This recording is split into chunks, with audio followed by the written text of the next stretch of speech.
Alright guys, so today I will be doing the unboxing on the Venom twin docking station PS4 charger for the PlayStation 4. Obviously, here's the box. Did pick this up from Argos. So here we have quite a bit of variety for these charging docks. So let's get an opening.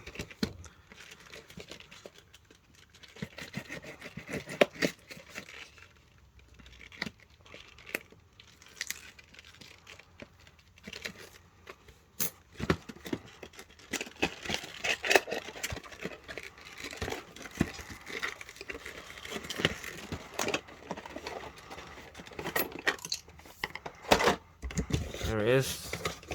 I'll also come with some paperwork on how to install it.